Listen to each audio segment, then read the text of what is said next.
السلام علیکم ناظرین، قاضی ٹی وی یوٹیوب چینل پر آپ سب کو خوش آمدید۔ محمد اقبال شمس 12 سال کا کاشف بہت شرارتی لڑکا تھا۔ شرارت پر وہ اکثر اپنے والدین اور دادی کی ڈانٹ کھاتا۔ اس کی بہن علیزہ اس سے 1 سال بڑی تھی۔ کاشف کی پھوپھی دوسرے شہر سے اپنے بچوں شان اور فائزہ کے ساتھ ان کے گھر آئی تھی۔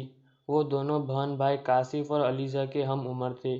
ایک دن بچوں نے دادی سے کہانی سنانے کی فرمائش کی تو وہ راضی ہو گئی۔ شان بولا، نانی کوئی بھوت کی کہانی مت سنائیے گا، مجھے بڑا خوف آتا ہے بھوت کی کہانیوں سے۔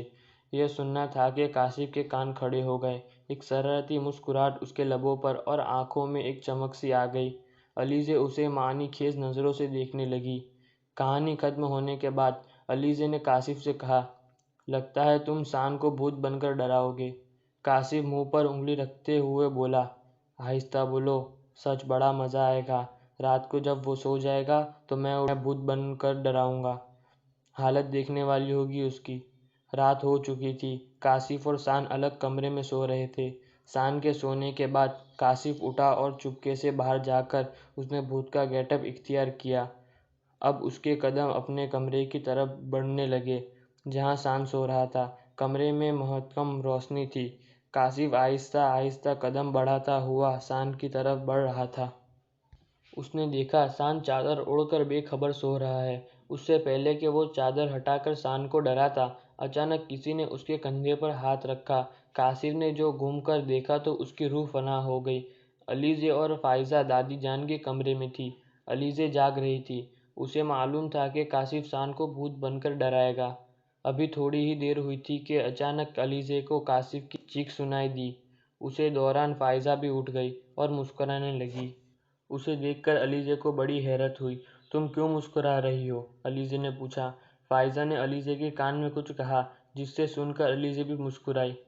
کاشف کی چیخ سن کر دونوں ہنس پڑے، پھر اٹھ کر کاشف کے کمرے کی طرف چل دیے۔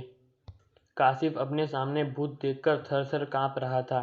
اچانک کمرے کی لائٹ چلی تو علیزہ اور فائزہ نے دیکھا کہ کھڑکی میں سے کالے رنگ کی کوئی چیز نیچے گری ہے۔ وہ دونوں کمرے میں پہنچے تو کاشف کو دیکھ کر ہنسنے لگے۔ انہیں ہنستا دیکھ کر کاشف بولا، یہاں میری جان پر بنی ہے اور تم ہنس رہی ہو؟ فائزہ قریب آئی اور بولی، وہ بھوت نہیں تھا، شان تھا۔ کیا شان؟ وہ حیرت سے بولا۔ علیزہ نے بتایا، مجھے فائزہ نے سب بتا دیا ہے۔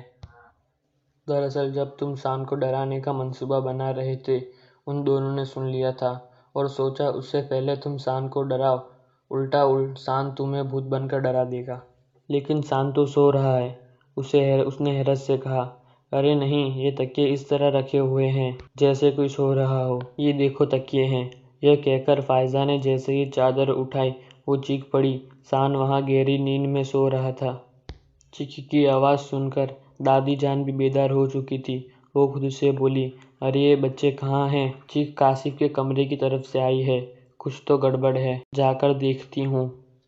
یہ کہہ کر انہوں نے اپنی لاٹھی اٹھائی اور کاشف کے کمرے کی طرف چل پڑی۔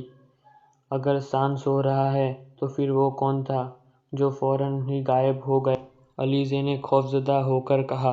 اسی دوران شان بھی آنکھیں ملاتا ہوا کھڑا ہو گیا اور پوچھا، یہ کاشف بھوت کیوں بنا ہوا ہے؟ فائزہ نے کہا، کس قدر بے خبر سوتے ہو بھائی، اس قدر شور میں بھی آنکھ نہیں کھلی؟ شان نے کہا، مجھے لگا یہ شور خواب میں ہو رہا ہے۔ اب کاشف کی سمجھ میں آیا کہ وہ اصل بھوت تھا۔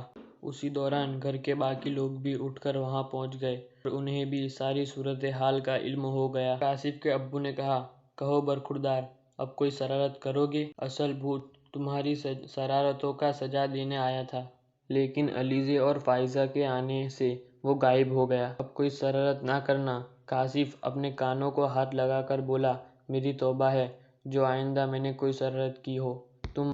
دادی بولی، ہمارے بتانے سے تم مانتے نہیں تھے، بھوت کے بعد فوراً مان لی۔ اچانک شان چیخا، بھوت کہاں ہے؟ یہ کہہ کر کاشف خوف سے کانپنے لگا۔ اسے کانپتا دیکھ شان زور زور سے ہنسنے لگا۔ یہ اب تک پتہ نہیں چل سکا غائب ہونے والا اصل بھوت تھا یا تیسرا کوئی کردار تھا۔